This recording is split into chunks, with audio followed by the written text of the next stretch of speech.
बीडचा एक गेवराईचा जो पोलीस निरीक्षक आहे तो तर महाहरामखोर आहे असं म्हणलं तरी चालेल की तो त्या ठिकाणी गोरक्षकांच्या तक्रारी घेत नाही आणि सरळ कसाईंना मदत करतो. त्याला कसाईच म्हणलं पाहिजे. तर या जेलरला ताबडतोब सस्पेंड केलं पाहिजे. हिंदू हिताची भूमिका मांडणाऱ्या संग्राम जगतापवर कारवाईचे आदेश द्यायचा प्रयत्न करता हे चांगलं नाहीये. आमदार संग्राम जगताप यांना राष्ट्रवादीने नोटीस पाठवली आणि आता त्यांना परत पुण्याला देखील अजितदादांनी बोलवून घेतले मुंबईला. कसं पाहिजे?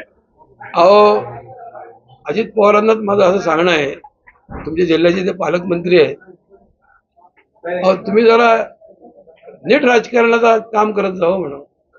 तुमचा पक्ष हिंदूंच्या मतांवरच निवडून येतो आणि तुम्ही हिंदूंच्या मतांवर निवडून आलेल्या असताना सुद्धा तुम्ही हिंदू हिताची भूमिका मांडणाऱ्या संग्राम जगतापवर कारवाईचे आदेश द्यायचा प्रयत्न करता हे चांगलं नाहीये. हे अत्यंत चुकीचं आहे आणि हिंदू समाजाचा एक प्रकारे दुखवण्याचा प्रयत्न आहे. तर तुम्ही तुमच्या राजकारणाची जी दिशा आहे त्या चुकीच्या दिशेने तुमचं राजकारण नेऊ नका.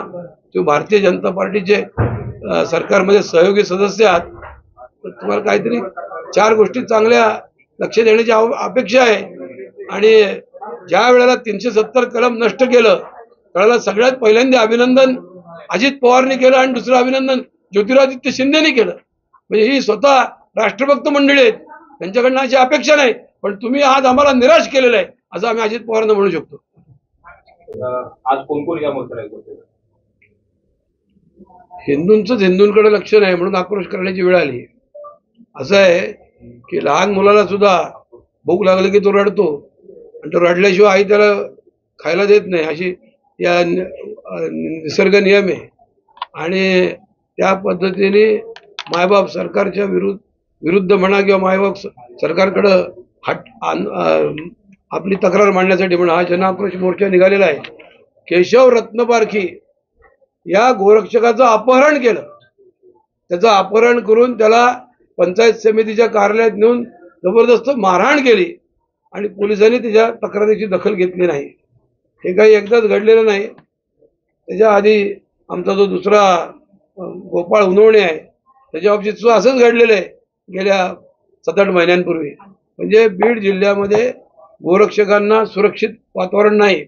बीडचा एक गेवराईचा जो पोलीस निरीक्षक आहे तो तर महाहरामखोर आहे असं म्हणलं तरी चालेल की तो त्या ठिकाणी गोरक्षकांच्या तक्रारी घेत नाही आणि सरळ कसाईंना मदत करतो.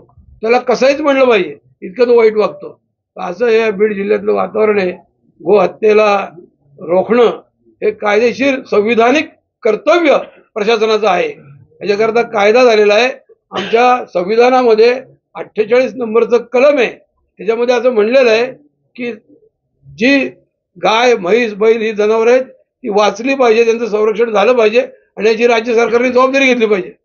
पण संविधानाचे पायमल्ली आमचे सरकारी अधिकारी करतात, खाकी ड्रेस घातलेले पोलीस करतात, ही लज्जास्पद गोष्ट आहे. त्यामुळं हा मोर्चा आज आम्ही काढलेला आहे. आणि हे जे कसाई आहेत हे कसाई म्हणजे अतिरेक्यांचे सख्खे भाऊ आहेत. यांच्या बाबतीत सरकारने 0 टॉलरन्स ठेवलं पाहिजे आणि त्याच्याकरता हा मोर्चा आयोजित केलेला आहे.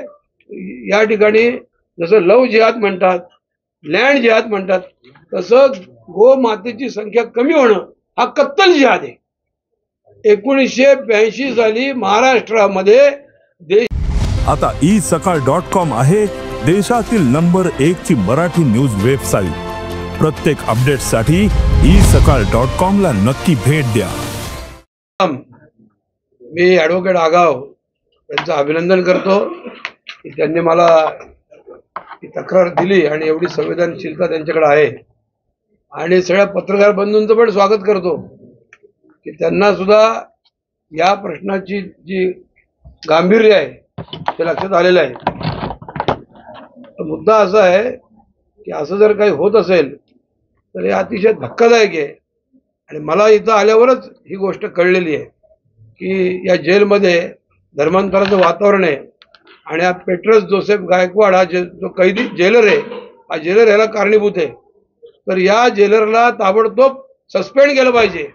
आणि योगेश देसाई हा जो याच्यातला अधिकारी आहे हा अधिकारी आपलं काम नीट बजावत नाहीये आणि तो त्याला सहानुभूती दाखवतोय पेट्रोस गायकवाडला, तर हे अत्यंत चुकीचं आहे.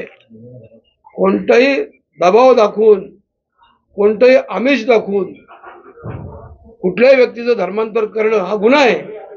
आणि असं असताना गुन्हेगारच जर सरकारी पोशाखामध्ये कारागृहाचा तुरुंग अधीक्षक म्हणून बसत असेल तर ही अतिशय लाजिरवाणी गोष्ट आहे, संतापजनक गोष्ट आहे.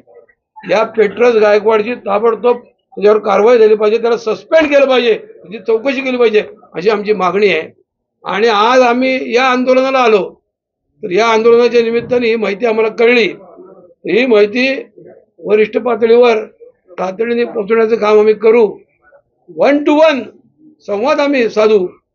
जे कोणी आम्हाला वरिष्ठ उपलब्ध होतील, अधिकारी किंवा आपले माननीय मुख्यमंत्री उपमुख्यमंत्री, त्यांच्याकडे जाऊ आम्ही ताबडतोब 1-2 दिवसात आणि ही गोष्ट तडीला लावू. हे पूर्णपणे बंद होईल. बीडच्या कारागृहामध्ये चाललेलं धर्मांतर पूर्णपणे थांबेल याची जबाबदारी मी घेतो. किती मोठ्या प्रमाणात कत्तल चालू आहे आणि या कत्तलीमुळं शेत जमीन आमची नापीक व्हायला लागलेली आहे, कारण रासायनिक खतं वापरावी लागतात, शेण मिळत नाही. आणि आयुर्वेदाचं सगळं जे काही सोर्स आहे तो देशी गाय आहे.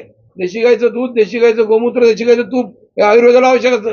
देशी गायची कत्तल झाल्यामुळं आयुर्वेदाच्या औषधांचा प्युअर शुद्ध औषधं असतात, त्याचा पण तुटवडा निर्माण झाला, माणसाच्या आरोग्यावर परिणाम झाला. आज सगळ्या जगाने मान्य केलेलं, अमेरिकेने पेटंट घेतलेलं आहे. भारताच्या गायीच्या गोमूत्रावर अमेरिकेने पेटंट घेतलेलं आहे. फक्त गोमूत्रामुळेच कॅन्सर बरा होतो असं सिद्ध झालेलं आहे, वैज्ञानिक दृष्टिकोनातून सिद्ध झालेलं आहे. जुनागड युनिव्हर्सिटीने रिसर्च करून सांगितलं की गायीच्या गोमूत्रामध्ये सोनं असतं. म्हणजे इतकी आमची मौल्यवान असलेली गाय जी आहे त्या गायीची संख्या कमी होणं हा कत्तल जिहाद आहे. याच्यामुळं हिंदूंमध्ये रोगराई निर्माण होईल, हिंदूंची शेत जमीन नापीक होईल. शिरोळ तालुक्यामध्ये 40% जमीन नापीक झालेली रासायनिक खतं वापरल्यामुळं, म्हणजे गायीच्या शेणाच्या अभावामुळं नापीक झालेली आहे. कत्तल थांबली पाहिजे आणि गोरक्षकांना पोलिसांचं संरक्षण मिळालं पाहिजे. प्रत्येक जिल्ह्यामध्ये काऊ प्रोटेक्शन स्क्वॉड पाहिजे, म्हणजे गो सुरक्षा पथक पाहिजे. अरे संविधान आहे, हिंदू धर्माची परंपरा आहे, भारतीय संस्कृती आहे. गायीच्या विषयी इतकं महान श्रद्धास्थान गोमातेला मानतात, तरी गायीच्या प्रोटेक्शनसाठी सरकार व्यवस्था करत नसेल तर ही गोष्ट सरकारला शोभणारी नाहीये. योगी आदित्यनाथ करू शकतात, हेमंत बिस्व शर्मा करू शकतो, पण देवेंद्र फडणवीस करत नाही. ही गोष्ट आम्हाला खटकणारी आहे, म्हणून आम्ही आज मोर्चा काढलेला आहे. देश विदेशातील प्रत्येक घडामोडींचे लाईव्ह अपडेट मिळवण्यासाठी आता साम टीव्हीच्या सर्व सोशल मीडिया प्लॅटफॉर्मला लाईक, फॉलो आणि सबस्क्राईब करा. तसंच सर्व नोटिफिकेशनसाठी बेल आयकॉन प्रेस करायला विसरू नका.